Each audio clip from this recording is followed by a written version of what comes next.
yeah, baby, Battlefield is back, doing to whatever Call of Duty isn't doing, which is making amazing games. Hi, I'm Tom, and this is Battlefield 1.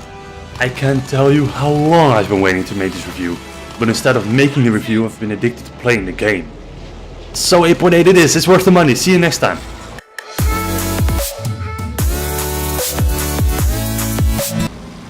Oh, you wanted an actual review? Oh, okay then, you'll get one. But prepare yourself, because I'm not going to clean up your mess when you see how amazingly good this game is.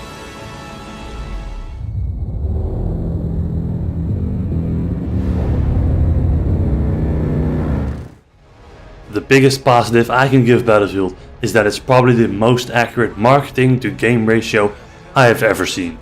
The epic battles, the beautiful cutscenes, dynamic weather, and extreme eye for detail is all here, and I think DICE deserves a good pat on the back for it. Let's break it down and see precisely why that is.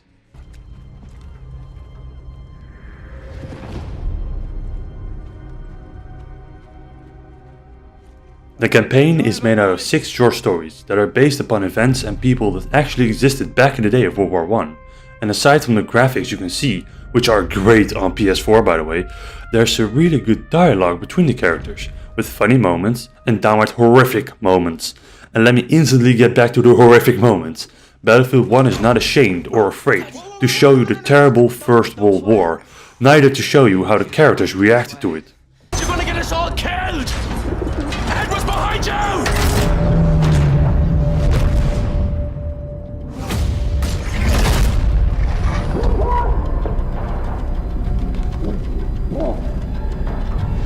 Jesus seemed to whisper. Somebody!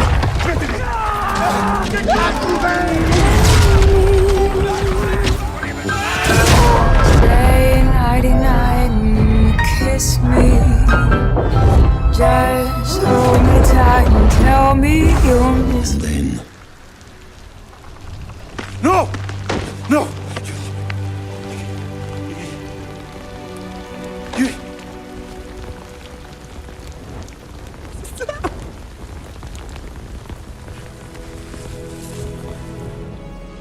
It shows how horrific the First World War was, which I knew very little about, and honestly would like to know more about now that I've played it. The characters are so well portrayed that I wanted to play the campaign multiple times to see if I've missed something story-wise. Also, the campaign prepares you for the multiplayer by capturing points and teaching you how the vehicles work. You can see this as a positive and a negative thing depending on your view, but it doesn't matter much as it doesn't really compromise the experience. It only switches up the gameplay, and that in my opinion was a positive thing.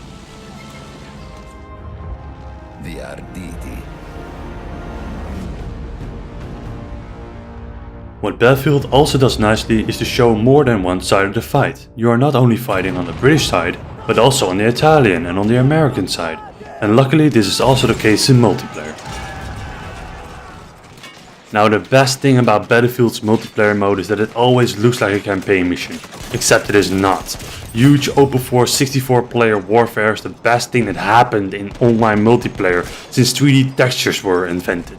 It is chaotic, yet always clear what is happening and what is causing the chaos. Here it can be horses, airplanes, tanks, explosive grenades, gas grenades, normal weapons, special weapon kits, you name it, and this game will kill your enemy with it.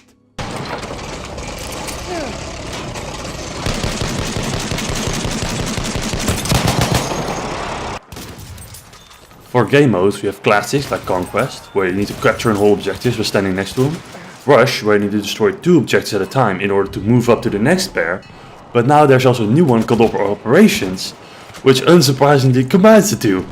Now, it works better than you would like to expect, because when the attacking side loses, they get to try again 2 times, and each time they go again, they get a Zeppelin, armored train or Dreadnought on their side. And let me tell you, these things pack a punch and die with a bang.